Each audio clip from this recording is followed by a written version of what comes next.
Bienvenida o bienvenido a esta inmersión profunda. Hoy vamos a tocar un tema que a veces da un poco de respeto: la predestinación. Sí, es un concepto que genera debate, sin duda. Exacto. Pero las fuentes que hemos consultado, un informe bastante completo sobre la doctrina, plantean algo sorprendente.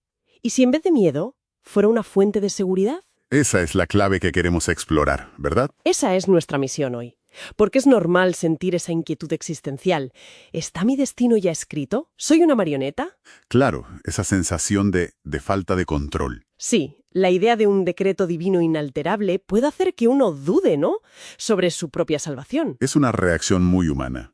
Pero es importante, creo, distinguir la visión bíblica de lo que sería un fatalismo puro y duro. Vale. Las fuentes insisten mucho en esto. No hablamos de un destino ciego, sino de un plan, un propósito eterno y personal de un Dios que es amoroso y justo. O sea que su conocimiento del futuro, eso que llaman presciencia, Exacto, la presciencia. Saber lo que va a pasar. eso no anula nuestra capacidad de elegir, el libre albedrío. Correcto. Aunque, bueno, admitamos que entender cómo encajan perfectamente ambas cosas sigue siendo un misterio teológico profundo. La Biblia afirma las dos cosas. De acuerdo. Pues vamos a meternos en harina. La predestinación, según las fuentes, se define como el ejercicio de la voluntad de Dios para que sus planes predeterminados ocurran. Sabiendo el resultado final de antemano, sí. Y ahí, claro, ahí está la tensión que mencionabas. Justo. Las fuentes lo señalan constantemente. Por un lado, la soberanía total de Dios en la elección. Por otro, la necesidad humana de responder, de creer en Cristo. Ambas cosas a la vez. Ambas a la vez. Y la Escritura no siempre nos da el diagrama exacto de cómo funcionan juntas, pero las afirma. Claro, y eso nos lleva a la objeción más visceral, ¿no? Pero eso suena horriblemente injusto. Es la reacción natural, sí. Si Dios elige a unos sí y a otros no, ¿dónde queda la justicia? Exacto. Bueno, la respuesta que dan las fuentes nos lleva a un terreno de humildad. Argumenten que, siendo sinceros, nadie merece la salvación. Todos hemos pecado. Vale. Entonces, si Dios decide salvar a alguien, no es una obligación suya, es pura gracia, un regalo que nadie ha ganado. Cambia el enfoque. Totalmente. Pasas de la angustia de «tuve yo mi oportunidad» a la gratitud por algo inmerecido. Y ante este misterio, pues se nos recuerda que los caminos de Dios son inescrutables, ¿no? Entiendo. Y aquí es donde las fuentes nos dan como un ancla, ¿verdad? En Juan capítulo 10. Ajá, un pasaje clave. Jesús dice: «Mis ovejas oyen mi voz, yo las conozco y me siguen». Fíjate, oyen, conocen, siguen. Suena activo, ¿no? Implica una respuesta. Muy activo, sí. No es pasividad, es una relación. Escuchar, reconocer esa voz y seguirle continuamente. Discipulado. Y justo después viene la promesa, que es potentísima. La gran promesa de seguridad. Yo les doy vida eterna, y no perecerán jamás, ni nadie las arrebatará de mi mano. Y añade, nadie las puede arrebatar de la mano de mi Padre. Es una doble protección, entonces. Una doble sujeción, sí. Una seguridad blindada por esa unidad entre el Padre y el Hijo. Es muy fuerte. Pero, ¿y si alguien tiene miedo de dejar de seguir? ¿Se pierde esa seguridad? Es una duda común. Es una duda muy legítima.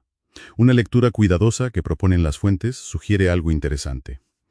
Que la razón por la que algunos no creen o no siguen no es que dejen de ser ovejas después de serlo, sino que su falta de respuesta, digamos, revela que nunca fueron ovejas en ese sentido íntimo de pertenencia y respuesta. Ah, vale. El pastor no solo protege a las que son suyas, sino que las capacita para oír y para perseverar.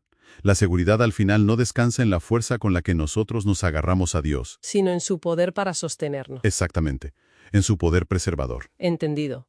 O sea, Juan 10 nos da esa imagen del pastor que sujeta fuerte. Y parece que Efesios 1 añade otra capa, ¿no?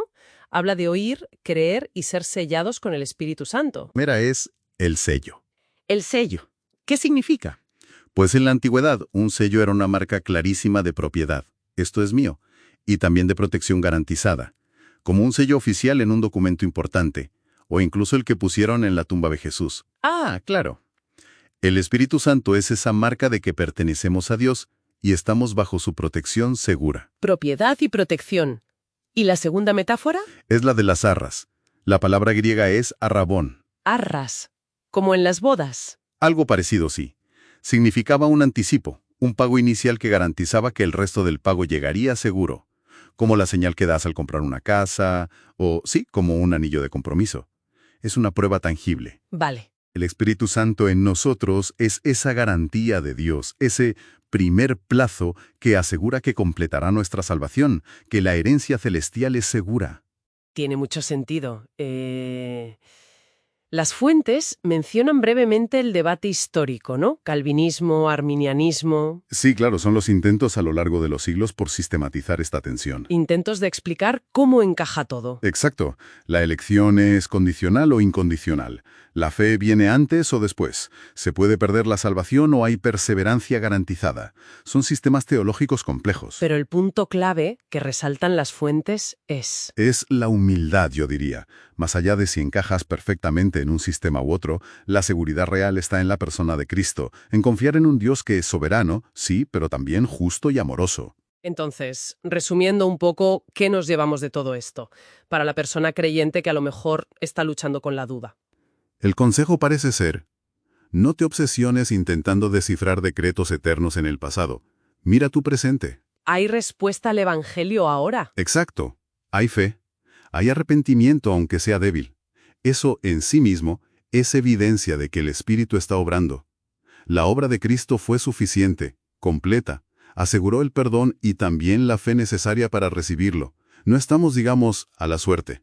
Y para alguien que quizá no cree todavía, ¿la predestinación significa que ya no hay nada que hacer? En absoluto.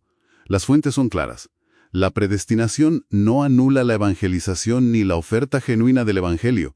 El llamado es universal. Dios desea que todos se salven. Oír el llamado es la oportunidad. Exactamente. El hecho mismo de que estás oyendo la invitación es tu oportunidad para responder.